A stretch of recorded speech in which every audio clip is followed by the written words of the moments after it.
성경 한 구절 보겠습니다. 여러 구절 봐야 되겠네요. 히브리서 9장 22절입니다. 히브리서 9장 22절.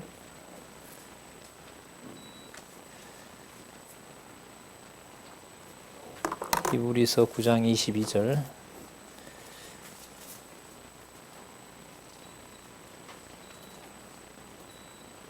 제가 읽겠습니다. 율법을 따라 거의 모든 물건이 피로써 정결하게 되나니 피 흘림이 없은즉 사함이 없느니라. 그러므로 하늘에 있는 것들의 모형은 이런 것들로서 정결하게 할 필요가 있었으나 하늘에 있는 것들은 이런 것들보다 더 좋은 제물로 할지니라. 교환 가지고 계시면 제일 앞 페이지에 있습니다. 9장 24절입니다. 히브리서. 그리스도께서는 참것의 그림자인 손으로 만든 성소에 들어가지 아니하시고 바로 그 하늘에 들어가사 이제 우리를 위하여 하나님 앞에 나타나시고 대제사장이 해마다 다른 것의 피로써 성소에 들어가는 것 같이 자주 자기를 드리려고 아니하실지니 그리하면 그가 세상을 창조한 때부터 자주 고난을 받았어야 할 것이로되 이제 자기를 단번에 제물로 드려 죄를 없이 하려고 세상 끝에 나타나셨느니라. 한 번 죽는 것은 사람에게 정한 것이요 그 후에는 심판이 있으리니 이와 같이 그리스도도 많은 사람의 죄를 담당하시려고 단번에 들이신 바 되셨고 구원에 이르게 하기 위하여 죄와 상관없이 자기를 바라는 자들에게 두 번째 나타나시리라. 재림하신다 이 말씀이죠.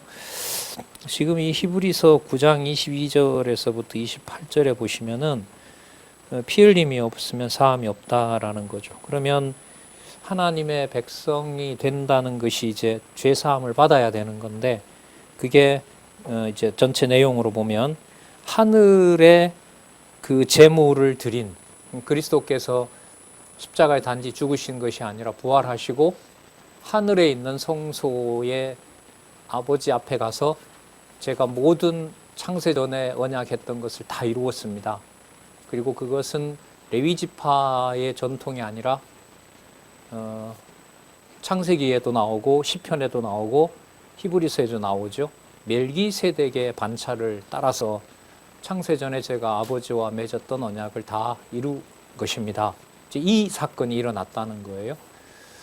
자, 여러분 그리스도가 죽으신 그 대속 사역이 그리고 자신을 희생한 그 제사를 누구에게 드렸죠? 아버지께 드렸거든요. 아버지께 드렸습니다. 여기서 이제 아버지와 아들의 관계가 성립하는 겁니다. 그러니까 아버지가 아들을 제물로 받은 거죠. 이 해석이 이제 오늘 저희들이 다룰 내용인데, 중세의 속죄로는 이제 종교개혁 시대로 넘어가면서 이제 우리가 더 살펴볼 텐데, 그래서 오늘 글쎄 다 마칠 수 있을 것 같기도 하고, 아니면 다음 시간까지 중세의 속죄론을 이제 살펴볼 겁니다. 종교개혁 시대로 넘어가면 이제 로만 가톨릭에서 개신교로 넘어가는데 이 속죄론이 좀 더 발전하는 것도 있고 여전히 그냥 연결되는 것도 있습니다. 그걸 이제 우리가 역사적으로 살펴보는데 이제 문제를 좀 좁힌 다음에 살펴보도록 하겠습니다. 그 아버지가 아들에게 제물을 드린 건 아니거든요. 그러니까 아들이 아버지가 원하는 제물을 드린 거예요. 맞죠?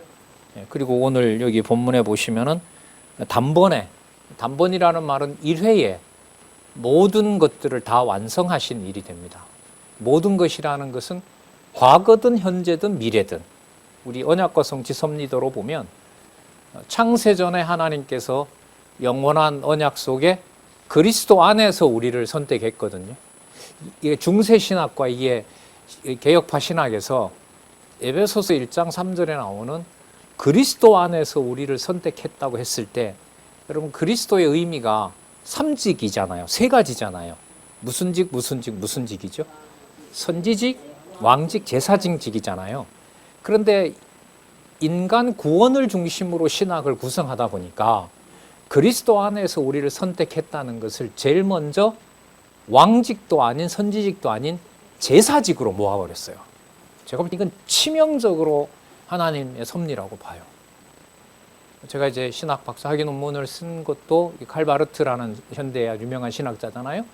그 칼바르트의 그 삼직의 구성이 선지직, 왕직, 제사장직이 아니라 제사직, 왕직, 선지직이에요. 그러다 보니 제사직을 앞에 놓게 되면 왕직의 왕이 하는 심판이 약화돼요. 왜? 뭐부터 하고 시작하니까. 제사직으로 속죄 사역을 먼저 전제로 하고 시작하기 때문에 왕의 심판이 그렇게 강하지가 않습니다. 그리고 선지직은 구속한 백성을 하나님이 잘 관리한 것을 말씀을 전함으로 완성한다는 논리예요. 이건 말 되죠? 이 자체로는 완벽해요. 마태복음의 직임의 그 순서가 그대로 성경 본문과 함께 확증이 되지 않으면 과거에 말하는 구속사 중심, 이건 인간 구원 중심이라고 얘기하잖아요. 그걸 논리적으로 반박하기가 어려워요. 그런데 성경신학은 그걸 가지고 있어요. 그래서 지금 그 답을 가지고 우리는 지금 중세를 살펴보려는 겁니다. 자, 그래서 다시 한번 들어오면 아들이 아버지께 속죄 제사를 드린 내용이거든요, 이게. 그러면 여러분, 아버지는 꼭 아들을 통해서 속죄 제사를 받아야 되나요? 오늘 본문에 보면 꼭 받아야 돼요. 왜냐하면 피 흘림이 없이는 죄 사함이 없기 때문에. 이 땅에 우리가 태어난 건 죄인으로 태어나죠. 이 몸을 통해서 하나님의 의로운 백성이 될 수가 없어요. 이 말은 반드시 뭔가를 갚아줘야 우리가 하나님의 백성으로 살아갈 수 있다는 거예요. 여기에서 우리를 위하여라는 무게로 넘어가면 구속사 중심이 되고 인간 중심이 돼요. 근데 이게 하나님의 존재와 하나님 사역을 계시한 것이다라고 하는 성경 신학의 주제로 가게 되면 그 구속은 하나의 방편인데 있어도 되고 없어도 되는 것이 아니라 꼭 필요해요. 왜? 창세전에 그리스도 안에서 우리를 택했기 때문에. 그리스도 안에서 택한다는 말은 무슨 직이 보장 근거를 마련한다는 거죠. 선지직, 왕직, 제사장직이니까. 거기에 무슨 직도 들어가요? 제사직도 들어가는 거예요.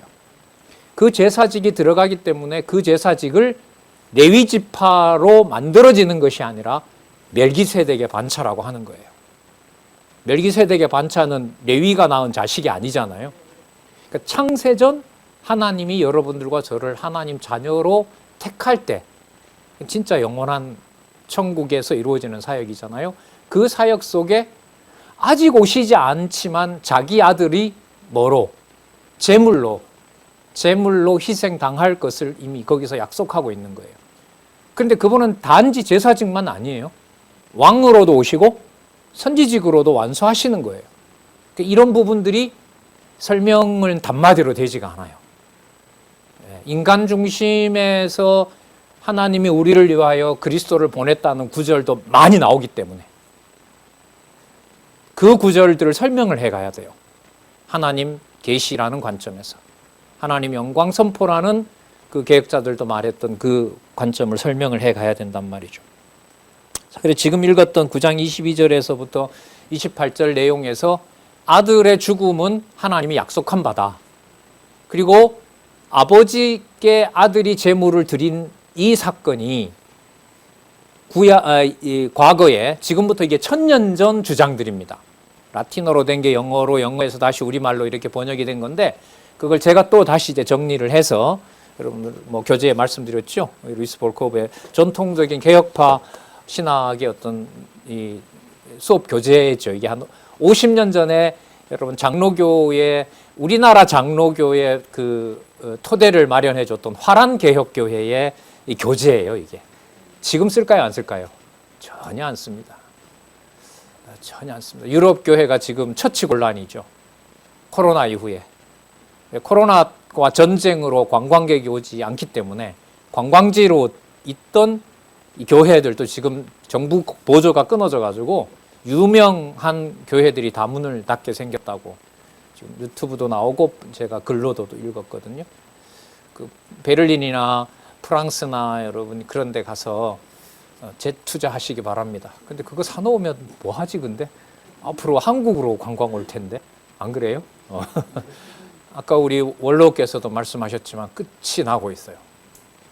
제가 지난주 학회에 갔을 때 한국 교회가 공식적인 교회가 문 닫은 게가 15,300개. 2년 반 안에. 거의 뭐 인간적으로 회복 불가능하죠. 그러면 성경으로 돌아갈까? 돌아갈까요? 교회 지으려고 하죠. 목회자들은. 안 그렇겠습니까? 교회를 지으려고 하면 뭐가 필요해요? 돈이 필요하겠죠. 그럼 어떻게 할까요? 더 가죠. 더 타락하게 되죠. 그쪽에다 맞추게 되면. 예. 이 시점에서 우리가 이제 과거 역사를 한번 살펴보게 되는 겁니다. 그래서 그리스도의 제사는 필연적이에요. 이걸 우연적이다 뭐 이런 거 나오면 이건 성경적인 게 아닌 거죠. 몇 구절만 보더라도. 자, 그러면 그리스도가 대속사역을 하심으로 우리를 하나님 자녀로 삼아 주셨는데 그 언약 속에서도 영원한 대속사역 속에서 그리스도 안에서 우리를 선택해 주셨는데 그걸 우리를 위해서 그랬을까요?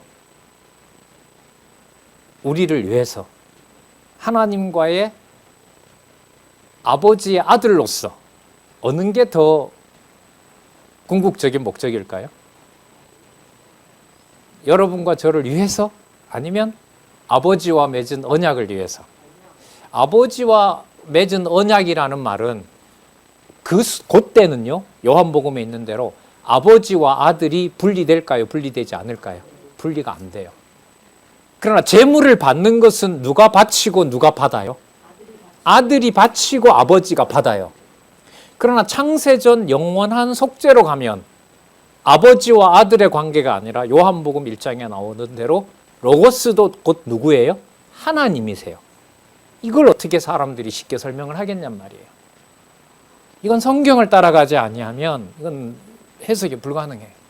그래서 요한복음 1장 들어갈 때 그리스도의 죽음이 마태복음, 마가복음, 누가복음에 나오는데 삼직과 관련되어 있고 신분과 관련되어 있고 사역과 관련됩니다. 그 순서대로 꼭 따라가야 요한복음 1장 1절에 가면 하나님이 로고스가 곧 하나님이시다. 그가 그로 없이는 만물이 지어진 것이 있을 수가 없고 모두 그로 인하여 지어졌고 그가 곧 하나님이시라. 그게 1장 1절에 나오잖아요. 오늘 이게 나오거든요. 여기서 이제 오늘 살펴볼 것은 무너져 버려요. 뭐가 무너지냐 하면 아버지와 아들의 관계가 아버지가 아들의 제사를 받기 때문에 잘 들어보세요.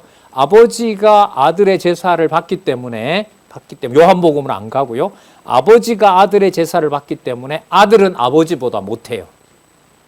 그럼 못한 아들로 왔다라면 무슨 문제가 생기느냐? 못한 아들로 왔다고 그러면 그는 완벽한 구원이고 완벽한 구원과 창세전 하나님의 이름으로 이 땅에 행한 것은 누구에게 못 미쳐요? 아버지께 못 미치고 뭔가 남아있어요. 아버지가 높은 분이기 때문에 아들이 한 것은 뭔가 더 해야 될 걸 남겨놓고 간 거예요. 그걸 누가 해야 될까요? 그걸 우리가 해야 돼요. 이게 중세의 속죄론이에요. 이거 거부하기 힘들어요. 원래적으로. 그래서 오늘 나오는 내용에 보면 그리스도가 왜 그렇게 아버지의 뜻을 그렇게 온몸으로 충실하게 따라갔느냐. 남아있는 여러분들과 제가 그리스도처럼 잘 따라갈 수 있는 길을 닦아놨다는 거예요. 그래서 우리는 그 길로 우리가 따라가기만 하면 돼요. 그리고 검사는 누가 하냐 하면 교회에서 해야 돼요. 중세로 말하면 사제들이 해줘야 돼요. 그 성례전도 하고 그 다음에 잘못한 것에 대해서는 길도 열어주고 그럼 사람들에게는 편안한 거죠. 그 말만 따라가면 예수님 간 길을 갈 수 있으니까. 여기에 이제 개혁교회도 같이 혼돈이 되는 거죠. 종교육 이후에. 그리고 지금도 구원 이후에는 뭔가를 해야 되는, 그래야 구원이 보장되는 그런 문화로 가고 있는 거고요. 그게 구속사에 맞춘 거예요. 자, 그래서 오늘은 그동안 강의를 안 드셨더라도 꼭 연결을 굳이 할 필요는 없어요. 이 주제만 좀 이해를 하시면 되기 때문에. 자, 여기 보면 이 혼합주의라는 게 뭐냐 하면 아까 그거죠. 그리스도가 여러분 저희들의 죄 때문에 자신의 몸을 드렸다라는 게 완전히 틀린 얘기예요? 아니면 일부는 맞는 얘기예요? 일부는 맞는 얘기죠. 일부 맞다는 말은 우리의 죄를 위하여 그분이 돌아가셨기 때문에 우리가 이렇게 살 수 있는 거예요. 하나님의 이름을 편안하게 부를 수가 있게 해주신 거죠. 하나님께서, 성령께서. 자, 그러면 우리를 위해서만 그렇게 했느냐? 그거예요? 아니에요. 우리가 만들어지기도 전에 아버지와 아들은, 성부 하나님과 성자 하나님은 영원한 대속 사역에 대한 확증을 하신 거예요. 창세기 1장 28절을 좀 넣어볼게요. 자손 땅 통치 언약을 준비하는 창세전 계획의 확증이 그리스도 안에서 이루어진 거예요. 그리스도 안에서 이루어진 것은 마태복음으로 말하면 아버지가 아들에게 다 맡긴 거예요. 아버지가 아들에게 다 맡긴 거예요. 단 속죄 사역으로 가면 아들이 죽게 되어 있어요. 아들이. 그럼 누구와 누구의 관계 속에 이루어진 그 언약인 거예요? 아버지와 아들. 이건 여러분 논리적으로 설명해 가기가 어려워요. 이거는 그런 부분을 설명해 놓는 성경을 다 찾아야 돼요. 왜? 다른 사람도 다 찾으니까. 우리도 다 찾아서 확인해야 되고, 거기서 그 내용을 쓸 때 그게 구속으로는 설명이 안 된다라는 걸로 바로 잡아줘야 돼요. 그래서 이 신학 공부가 그런 면에서 필요한 거죠. 이 책 아예 무시해도 성경을 하나님 말씀으로 공부하는데 아무 지장은 없어요. 하지만 이걸 공부한 수백 명의, 혹은 지금도 공부하고 있는 개혁파의 성경 권위를 나름대로 지키려고 하는 사람들을 위해서는 이걸 같이 읽어줘야 돼요. 같이 동행해 줘야 되는 거죠. 그런데 같이 동행만 하면 안 되잖아요. 성경으로 돌아오도록 하는 우리 성경신학적인 대안을 제시해 줘야 되기 때문에.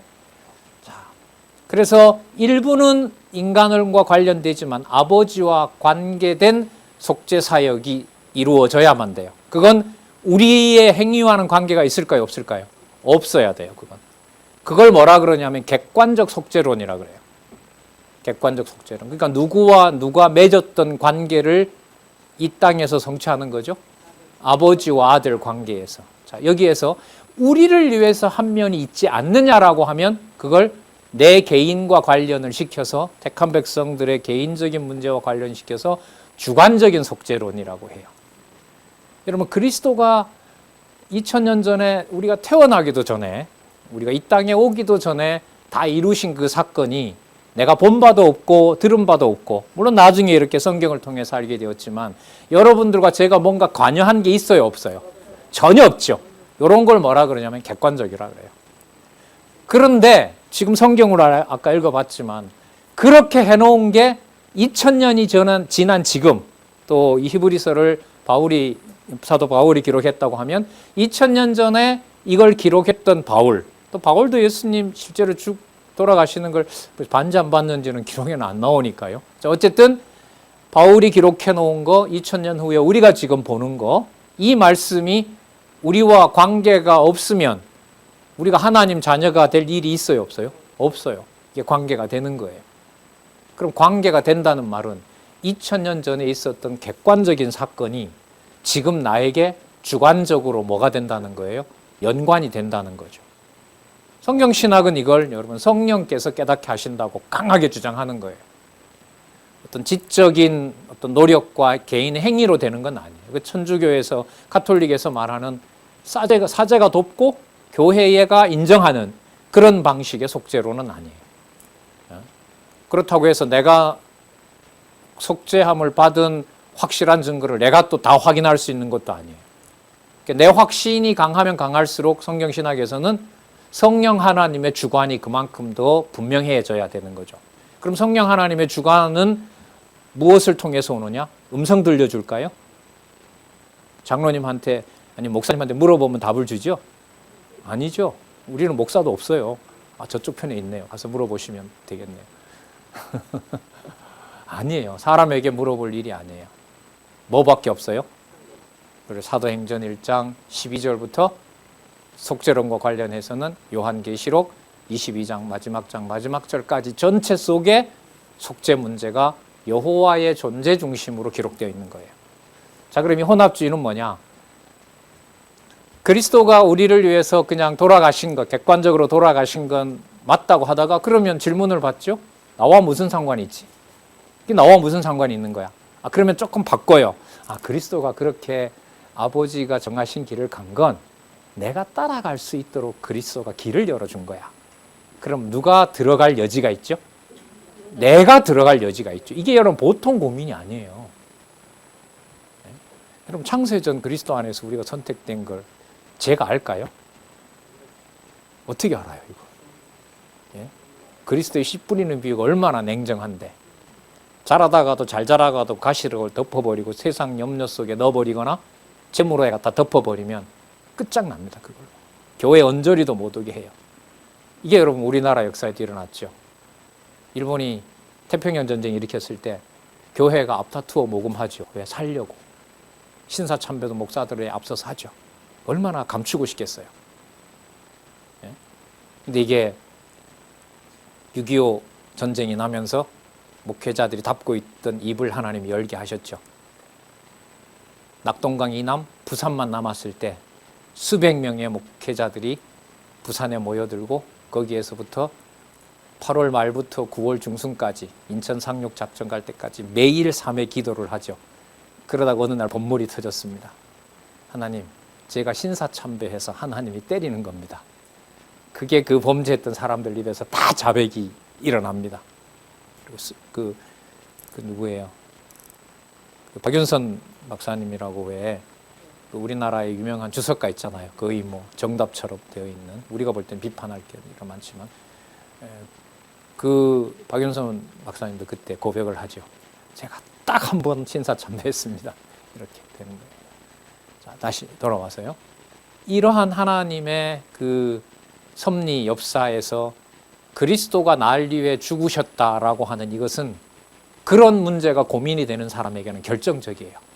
그런데 다급하면 알겠지만 그 속죄가 나한테 적용이 되는지 안 되는지 어떻게 알까요? 이게 답답한 노릇이거든. 그리고 중세 같은 경우에는 언어를 가르쳤을까요? 안 가르쳤죠. 진짜 백성들을 무식하게 만들어 놓는 거잖아요. 그리고 사제들도 못 봐요. 이 성경은 교황의 허락을 받아야 돼요. 받아가더라도 교황이 그렇게 그렇게 해석하면 안 돼 이러면 못 해요. 틀린 거예요. 교황이 마지막 점검을 해줘야 돼요. 이걸 이제 뒤집으면서 나온 게 루터의 종교개혁이라고 합니다. 그러니까 이 혼합주의는 그 고민이에요. 그리스도가 우리를 위해서 대속 사역을 완성하셨대. 근데 나는 이런 범죄를 저질렀는데 내가 구원받을 수 있을까?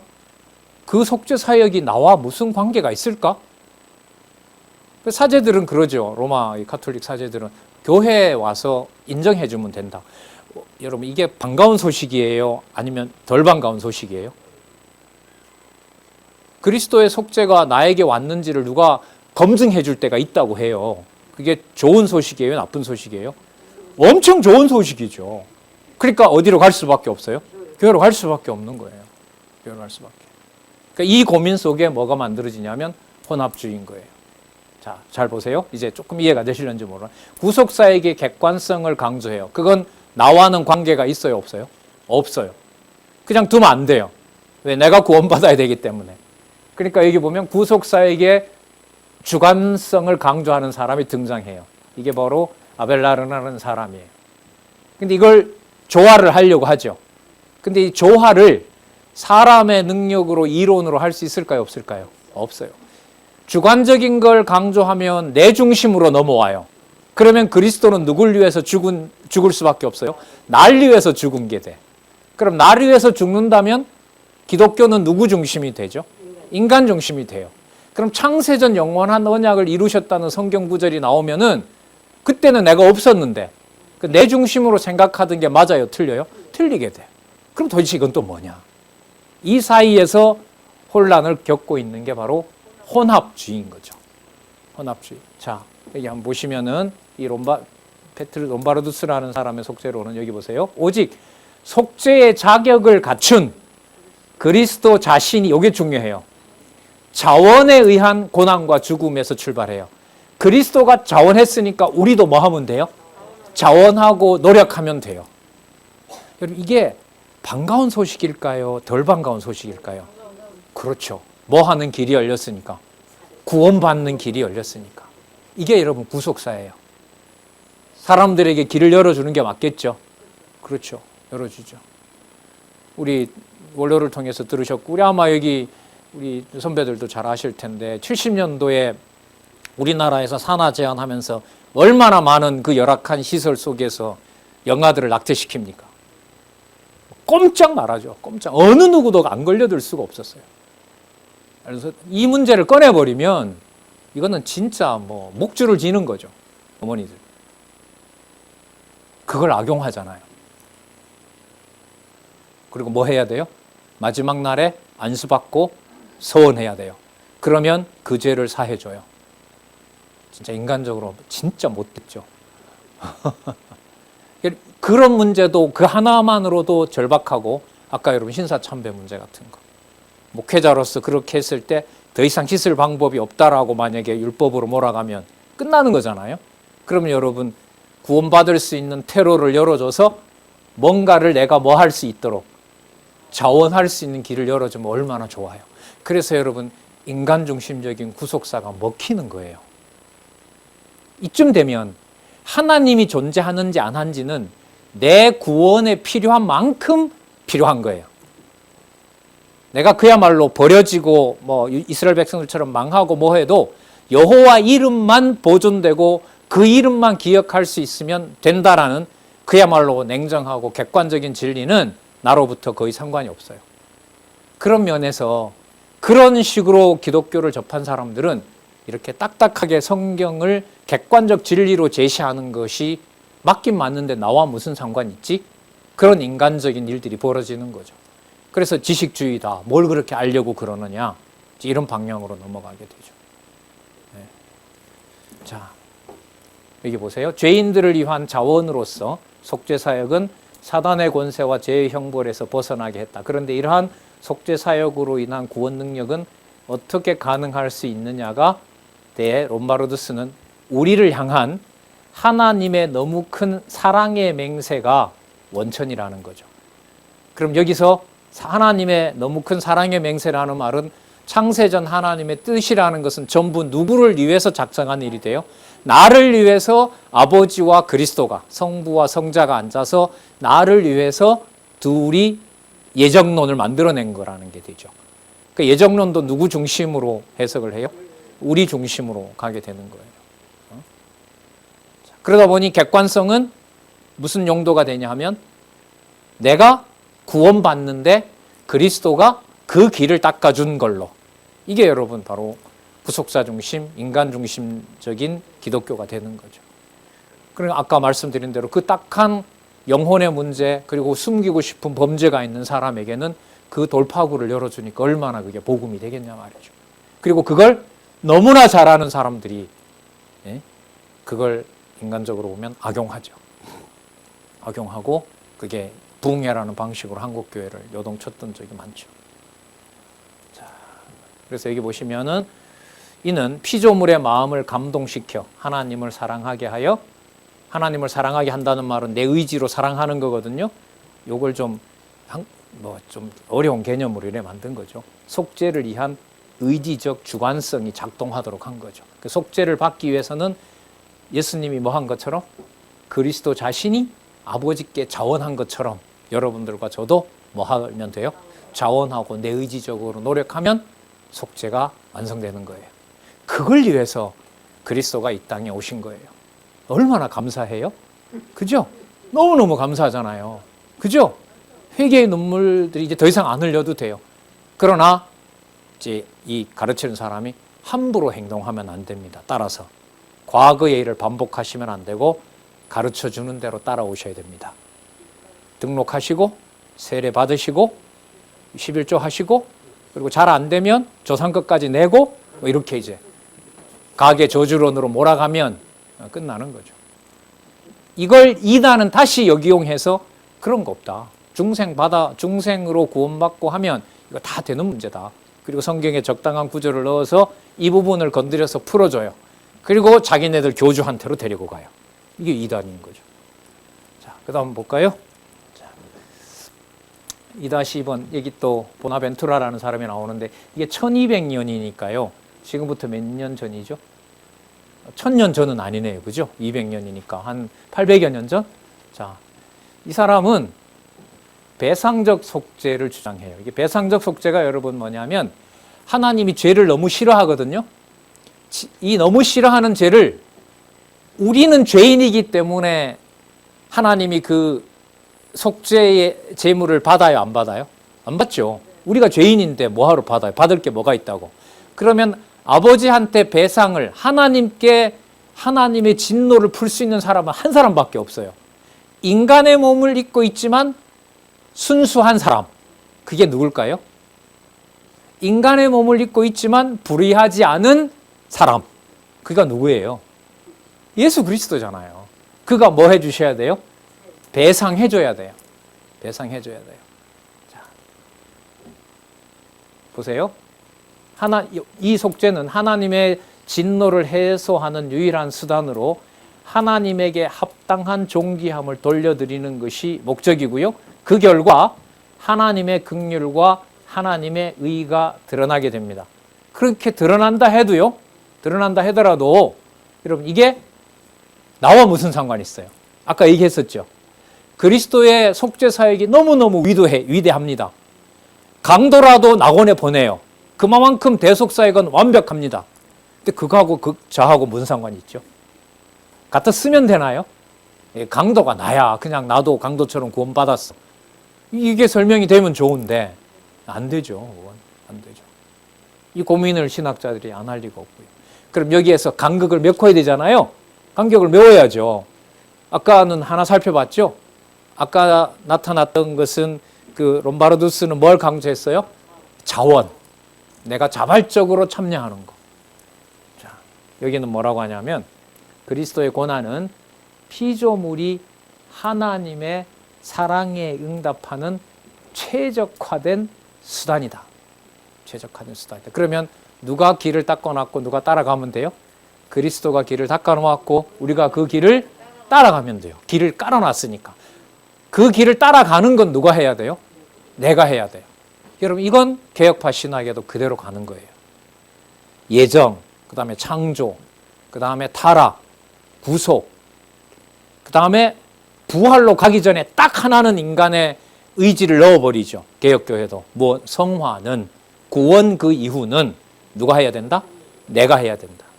이 로만 가톨릭하고 결국은 똑같아요. 로만 가톨릭의 신학에도 보면 객관적 속죄론이 나온다는 말은 누구의 의지와 상관없이 그리스도가 이 땅에 오셨다는 말이 성립하죠. 우리의 의지 상관없다고 오신 거예요. 객관적이잖아요, 이게. 여러분 수학의 진리가 1 플러스 1은 2다라는 게 우리나라에서는 맞고 다른 나라 가면 틀리나요? 그건 객관적이지 않잖아요. 그러니까 어느 시대 누구에게나 가도 다 맞는 거예요. 그리스도가 하나님의 아들로 하나님이 원하시는 모든 속죄를 다 드렸다. 이거는 객관적인 거예요. 누구도 거부할 수가 없어요. 근데 문제는 그게 나에게 어떻게 적용이 되냐는 거죠. 어떻게 확신을 가질 수가 있냐는 거예요. 그래서 전통신학은요, 이 속죄론 다음에 여러분들 뭐가 나오냐면 기독론이 나와요. 기독론이 나와요. 그리스도의 사역에다 초점을 맞추고 기독론이 끝나면 그럼 그걸 누가 관리해 줘야 되느냐? 교회론이 나오는 거예요. 어디에 나와야 돼요? 제도 교회에 와야 돼요.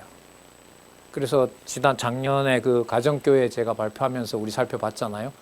칼빈 당시에도 루터 같은 경우에도 집에서 가정교회를 독자적으로 운영하면 이단으로 정죄해버렸습니다. 2년 반 동안 우리 경우로 칼빈이나 루터 경우로 말하면 전부 다 이단이죠. 이단이고 교회의 정죄를 다 받고 파문시켜버립니다. 파문시켜버립니다. 칼빈 이후에도 제네바 교회도 그렇게 했습니다. 그러니까 말은 말씀 중심이라는 건데 그 말씀은 교회 법의 율법 중심이었던 거죠. 그 법에 맞지 않으면은 가정교회를 그야말로 파괴해버리는 거예요. 이걸 또 악용하는 자들도 있었어요. 그 당시에 제세례파들은 구원받았는데 뭐하러 자꾸 교회 오라 그러느냐. 아무렇게나 살면 되는 거지. 그리고 자기 소욕대로 군사를 모아서 자기네들을 탈취했던 영주들을 죽이기도 하고 살해하기도 하고 왜? 진리의 자유라는 이름으로 하나님께서 영혼의 구원도 줬고 그 다음에 우리에게 살 길도 열어줬고 악에 대해서는 응징할 수 있도록도 했기 때문에 이제 폭력을 행사하는 거죠. 그래서 자기가 섬기던 영주들을 전부 살해하고 가족들도 죽이고 거기 있는 걸 가져오고 그래서 여러분 개혁 종교개혁 이후에 종교전쟁이 일어납니다. 30년 전쟁, 백년 전쟁, 장미 전쟁, 그게 여러분 1차 세계대전 때까지 유럽의 200여 년 동안의 역사입니다. 뭐하고요? 신교 간에, 그리고 신교 내에서 제세례파와 칼빈주의자들 사이에, 루터파와 칼빈주의자 사이에. 그래서 이런 교리의 역사를 아는 사람들은 또 장로교 같은 경우에 치를 떠는 이유가, 자기는 하나님이 예정했다 그러면서도 그 예정된 자기는 하나님의 자녀라고 하고 온갖 폭행을 일삼는 거예요. 다른 사람에 대해서. 권력과 제도를 이용해서. 그게 그야말로 확을 떼는 거예요. 그래서 장로교 이러면 유럽에 가서 느낀 거지만 별로 안 좋아합니다. 그냥 복음주의자예요, 이렇게 대답해야 돼요. I am Calvinist 이러면은 칼비니스트? 그럼 뭐가 연상이 더 많을까요? 예정론을 악용해서 사회에 무리키를 일으킨 사람들, 그리고 무리를 일으킨 사람을 칼빈이 결국은 화형시켰거든요. 셀베투스라는 사람을. 그 사건을 먼저 연상시켜요. 왜? 교과서에 그게 먼저 나오니까. 그래서 예정론이라는 교리는 인간적으로 보면 유럽에서는 점점 호의적인 게 아니라 뭐가 되죠? 적대적인 방식으로 흘러갔던 거죠. 이 말은 예정론이라는 이론만 가지고는 하나님 여호와를 소개할 수가 없다는 걸 드러내 주신 거예요. 그래서 성경 권위와 하나님 계시 중심이라는 것에 맞추어서 우리가 성경을 공부하도록 해준 것은 너무 감사하죠. 아니면 다른 돌파구가 없거든요. 자, 그리스도의 속죄 사역을 최적화된 수단으로 봄으로써 보나벤투라는, 저기 잘 보세요. 그리스도와 무엇의 관계를 통해? 그리스도와 나와의 관계가 아닌 거예요. 누가 사이에 들어와야 돼요? 이게 제도 교회의 관계를 통해 그리스도의 축복이 이제 나와요. 누구에게? 신자들에게 뭐 된다? 적용된다. 그럼 누가 적용시켜줘야 되죠? 교회가 시켜줘야 되죠. 여러분, 우리는 누가 시킵니까? 성령께서. 그게 성령께서예요. 가정에 있을 때는 안 주고 여기 모였을 때만 주죠? 아니에요? 아, 진짜요? 아, 그래. 혼자 공부하실 때도 확신을 주는 것 같아요? 그렇죠. 그래서 성경을 연결시켜서 읽어가는 게 얼마나 중요해요. 무슨 문제가 해결되는 거라고요? 객관적 속죄 사역이 주관적으로 너에게 이 시대에 확증된다라는 걸 성령이 확증해 주는 방법이 말씀 기록된 대로 따라가는 거라니까요. 근데 그 따라가도록 서구 신학은 했을까요? 못했을까요? 못했어요. 제가 지난번 말씀드렸죠? 성경의 모든 낱말들은 수천 개의 넘버를 다 매겨놨어요. 제가 산 사전만 하더라도 뭐 그게 카피본이었지만은 뭐 수십만 원짜리, 원본은 수백만 원 된다고 해요. 근데 너무 많이 낱말들을 갈라놔가지고 이제는 수습할 사람이 없어요. 수습할 사람이 없어요. 근데 여러분, 우리는 어떻게 해요? 7001페이지서부터 9882페이지까지 모든 기록된 말씀을 누구에게 맞춰요? 누구의 존재에 맞추죠? 여호와 하나님께 맞추는 거예요. 이런 일이 없었다니까요. 하나님이 거듭하기 전에, 인간적인 얘기지만 빨리 뭔가를 대비를 인간적인 얘기입니다만은 더 이상 물을 게 없네요. 미룰 게 없어요. 그동안은 뭐 건물도 짓고 또 여러 또 제도도 실험해보고 또 교회에 몰두해보기도 하고, 그런 것들이 이제는 자손 언약부터 그게 가정교회에 바탕을 둔다라는 의식들이 많이 돌아왔죠. 지금 말씀동 42년 역사인데요. 이제는 아마 이걸 얼마만큼 할 수 있는 건지 그건 하나님 하신 일이고요. 제가 뭐 이렇게 하라 이렇게 하라, 여러분들이 누구 보고 이렇게 하라 저렇게 하지 말라 이런 건 아닌 거죠. 중요한 것은 그 토대가 거기서부터 시작되고, 제도교회라는 것은 결과적으로 하나님을 알고 믿는 사람들이 가정교회에서 배운, 가정교회도 엄밀하게 말하면 남남인 엄마 아버지가 만난 거 아닙니까? 그리고 태어난 자녀들도 각자 다 자기 성격이 있는 거 아니에요. 상황도 다른 거고. 그런데 각자 다른 면이 있지만은 혈육이라는 관계를 넘어선 뭔가가 있단 말이에요. 뭐 하는 순간? 성경을 같이 보는 순간은 이 사람은 5년 전에 보고 나는 이제야 보지만은 그게 서로 연결이 되기도 하고 연결이 안 되기도 하고, 그건 그리스도의 권한인 거죠. 그 비밀로부터 속죄론이 객관적인 게 아니라 창세전에 있었던 객관적인 그 진리가 보혜사 성령을 통해서 여러분들과 저에게 확증을 시켜준다는 겁니다. 그걸 누가 누구를 건드려요? 말도 안 되죠. 교회가 관계해서 그리스도의 축복이 신자들에게 적용되어야만 된다. 이 사람들은 돼야만 된다라고 했을 거 아니에요. 아니죠. 안 돼. 이걸 천년 동안이나 이렇게 캄캄하게 했을까? 참 하나님 무섭다. 이런 생각이 들어요. 이런 공부를 하다 보면. 나중에 여러분 교회사는 이론보다가는 역사적 사건들이 많거든요. 한국 교회사도 자료가 워낙 많아서 어쨌든 재미라기보다가 우리가 이 사상사를 먼저 보고 그런 사례들을 보면은 훨씬 더 하나님의 역사하시는 그 엄격한 역사를 더 분명하게 알 수 있죠. 그 다음 볼까요? 중세에 이제 마지막에 등장하는 사람인데 여러분 토마스 아퀴나스라고 들어보셨어요? 많이 들어봤죠. 이 토마스 아퀴나스는 지금부터 한 800여 전 사람이잖아요. 중세 신학을 완성했다는 거죠. 보통 이렇게 불러요. 스콜라 철학에 정통하여 신학을 전개한 가장 위대한 스콜라 신학자라고 말합니다. 물론 저는 그렇게 생각 안 하지만은요.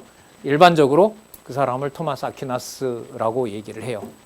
그러니까 지금 개혁파 신학에서 말하는 성경관, 신관, 그다음에 인재론, 구원론, 기독론, 교회론, 종말론 이 기본적인 틀을 나름대로 만들어 놓은 사람이 바로 이 사람이라고 보면 돼요. 그리고 개혁파 신학은 종교개혁하면서 이 사람으로부터 멀어졌다가 다시 돌아가요. 다시 돌아갑니다. 왜냐하면 제독교회가 교권을 가진 사람들에게는 중요할까요? 중요하지 않을까요? 엄청 중요하죠. 그래서 여러분 장안중앙교회 없어졌다고 하면서 제일 먼저 만드는 게 정관통과고 노회 가입하잖아요. 그건 누구나 할 수밖에 없는 일이에요. 그럼 대안이 있느냐? 교회 개혁론 통해서 대안을 다 제시했는데도 눈앞에 놓고도 이제 그걸 받아들이질 않죠. 네. 자, 볼게요. 이 사람의 속죄론은 이런 거죠. 그리스도 속죄 사역의 객관성을 강조도 해요. 예정론도 얘기하고 이 사람은 창세전 하나님께서 그리스도 안에서 우리를 하나님 자녀 삼은 사건을 얘기를 합니다. 그런데 똑같은 문제예요. 그 나하고 무슨 상관이 있어요? 물으면 이게 여러분 무슨 문제죠? 주관성인 거죠. 그런데 이 사람의 특징이 이 저자에 의하면 속죄 사역의 객관성과 주관성을 통일시키지 않고 왜? 통일이 돼요? 안 돼요? 아까 살펴봤죠? 안 돼요. 통일을 어떻게 시켜요? 내가 그것도 개인에게 와서 그걸 어떻게 시켜요? 그리고 교회가 한다? 그것도 웃기는 거죠. 나도 확인 못하는 사제가 성도들을 누구와 관계를 맺어준다? 하나님과 관계를 맺어준다. 이거는 더 말이 안 되는 거예요. 강조할 수가 없는 거예요. 주관성을 통일시키지 않고 모두 언급할 뿐이다. 공의 만족설은 뭐냐 하면은요. 하나님이 죄를 너무 싫어하는데 아들을 그냥 받아버렸다 이거예요. 왜 받았느냐? 우리도 자원해서 하나님을 향하여 걸어갈 수 있도록 요 길을 열어주는 게 여러분 공의 만족설이에요. 근데 공의 만족설을 이렇게 하질 않으면은요 무슨 일이 생기느냐 나중에 나오는데 여러분 아무리 죄가 싫어도 아들을 십자가에다 그렇게 처참하게 매달 수 있어요? 예? 어떤 왕이 우리나라의 어떤 왕이 예를 들면 벌이 너무 역사적으로 보면 이런 사건이 있죠, 사실. 아버지가 이제 그 왕으로서 법의 중요함을 본때를 보여주기 위해서 왕자를 극형에 처하고 참수를 하고 능지처참을 해요. 그런 그 왕이 정상적일까요? 비정상적일까요? 그런데 말이 돼요. 왜? 국법의 존엄함을 증명하기 위해서 누구라도 아들이라. 그러면 여러분 뭐가 더 증가하죠? 가족에 대한 잔인함이 해결이 될까요? 더 증폭될까요? 야, 아들도 저래 죽이는데 백성들이 봤을 때 아들도 저래 죽이는데 백성은 뭘로 할까? 이 말은 그런 처참한 광경에서 그걸 객관적으로 바라보는 제3자로 바라보는 사람들에게 그 사건이 편안하고 안정된 방식으로 자리를 잡을까요? 더 불안해질까요? 그게 바로 뭐냐 하면 아버지가 죄를 얼마나 싫어하는지를 아들을 그렇게 죽여버렸다는 거예요. 이게 이제 속죄론을 근본적으로 반대하는 사람들의 주장이에요.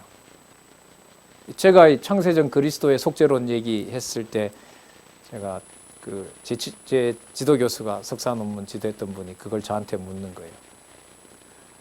전사님은 아버지가 아들을 매달아 놓고 못으로 갖다 매달아서 죽이는 그런 하나님 믿으세요? 이러는 거예요. 문제거든요, 그게.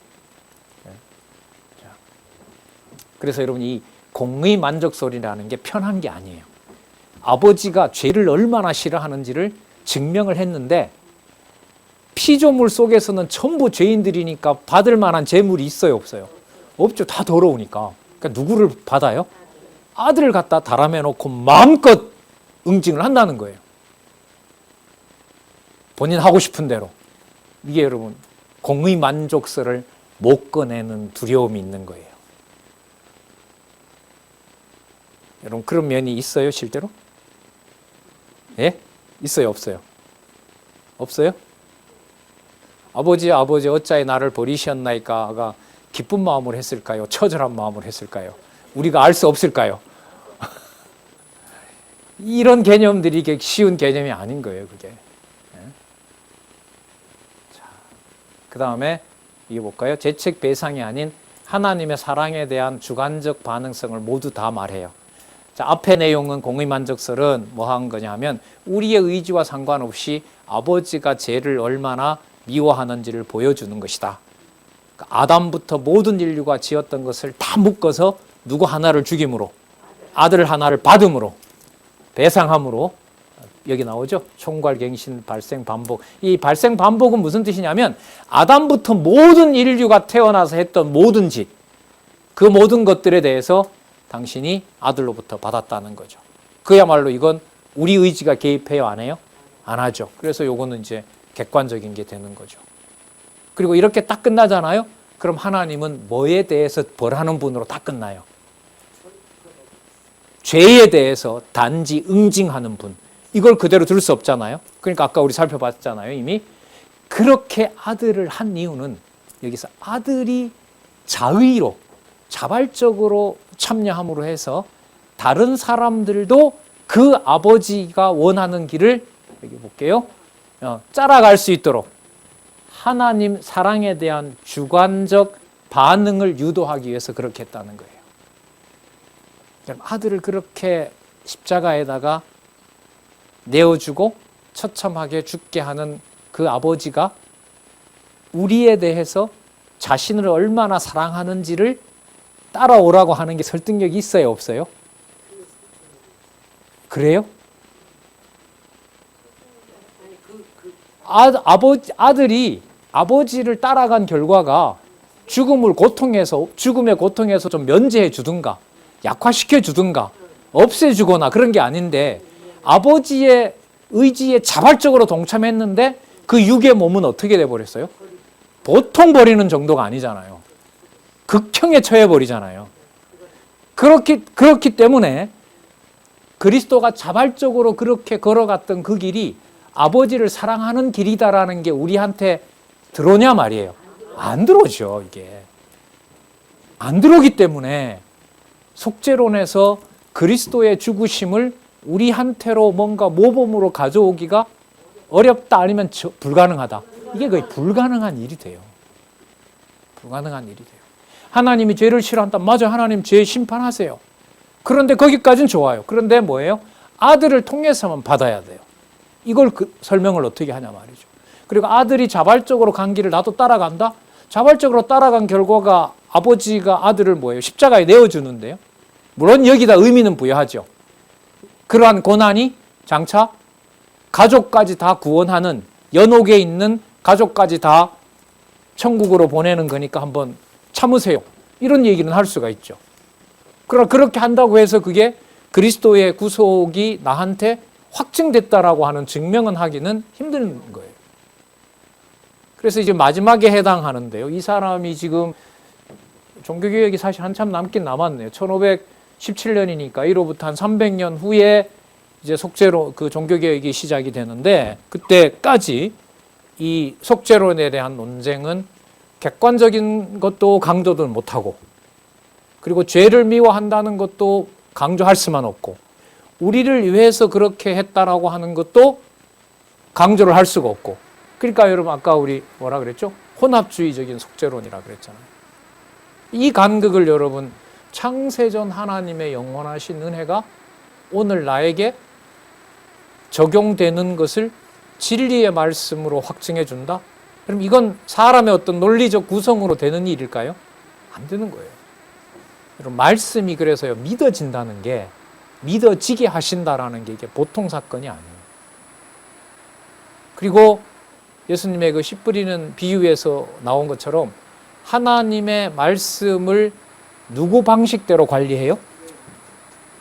하나님이 말씀을 주실 때 그 말씀을 깨닫게 하고 때로는 넘어지게 하는 걸 누구 방법대로 하세요? 하나님의 방법대로 하세요. 성경신학의 여러분 위대함은 어디에 있냐면, 각자 알 수는 없지만 하나님의 자녀라면 분명히 인간적인 어떤 일이 벌어진다 하더라도 하나님의 자녀에게 하나님 여호와에 대한 이름은 걷어간다, 걷어가지 않는다. 걷어가지 않는다. 그러면 그리스도가 십자가에서 어찌하여 나를 버리셨나이까 라고 하는 그 말씀이 구약 시편에 기록되어 있었던 누구의 뜻이 성취된 것을 확인하는 거죠. 구약에 약속되어 있잖아요. 아버지 어찌하여 나를 버리셨나이까. 그렇게 아들이 부르짖도록 되어 있거든요. 그 말은 구약에 존재하신 그 아버지가 창세전에 맺었던 그 관계를 아버지가 포기한 것이다? 아니면 아들을 그 말씀으로 보호하는 것이다. 보호하는 것이다. 그래서 여호와 계시라는 게 어떤 경우 어떤 사정에 임하더라도 누구의 이름을 누가 지우지 않는다. 여호와의 이름을 여호와께서 지우시지 않는다. 그 확신을 성령께서 각자에게 주시는 거예요. 그 가지고 있는 그 말씀의 능력과 살았고 운동력 있는 생명력은 우리가 짐작할 수가 없어요. 어떤 행위와 정도에 따라서 많고 적음을 말할 수가 있을까요? 없는 거예요. 그래서 그런 고민이 제가 볼 때는 이 중세 1000년 동안에 한 5-6명 나왔는데, 마지막 이제 우리가 이 아케나스를 한 사람 더 있네. 그 스코투스라고 그 종교 개혁 시대로 가까이 올수록 중세의 이러한 객관적 그리스도의 속죄로는 점점 약화됩니다. 왜 약화되느냐? 누구 중심으로 기독교가 바뀌어오니까. 우리 중심으로. 유럽에서 여러분 르네상스라고 혹시 들어보셨어요?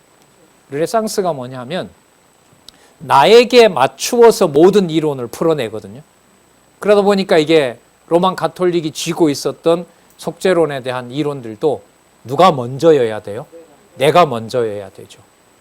그래서 후반부로 갈수록 객관적인 것과 주관적인 것이 객관적인 것보다는 주관적인 것으로 돌아와서 내 구원의 문제로 성경을 보게 되고 그렇게 해석을 하게 되고, 그게 나중에 개혁파 교회에 오다 보니 여호와 계시 중심이라는 이 객관적 진리를 성령께서 깨닫게 하신다가 아니라, 구원은 하나님이 시켰지만 적용은 누가 해야 된다? 내가 교회라는 제도를 통해서 이루어 가야 된다. 이게 이제 개혁교회도 넘어가게 되는 겁니다. 그런 이제 고민들 속에서 이런 내용들이 나왔다는 것을 우리가 다시 한번 확인을 했습니다. 다음 시간에 2-3 중간에서부터 또 하도록 하겠습니다. 기도하겠습니다. 하나님 아버지, 너무나 놀랍고 신비한 진리를 또 접하게 되었습니다. 창세전 하나님 여호와의 놀라우신 신비한 그 작정 섭리로 인해서 이 세상을 만드시고 또한 장차 심판하시는 창조주와 심판주 되심을 다시 한번 기억합니다.